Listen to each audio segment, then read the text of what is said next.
Bakit namin tinitindigan na meron lamang tiyak na paglilingkod sa ating Panginoong Diyos na tatanggapin ng ating Panginoong Diyos, na hindi lahat ng pagsamba, hindi lahat ng paglilingkod sa ating Panginoong Diyos ay pare-pareho na tinatanggap ng ating Panginoong Diyos?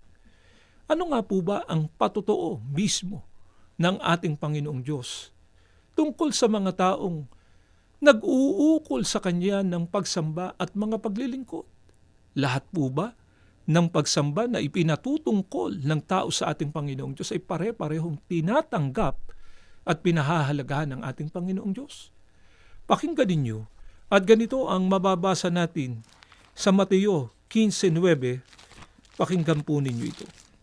Dadapwat walang kabuluhan ang pagsamba nila sa akin, na nagtuturo ng kanilang pinakaaral ang mga utos ng mga tao.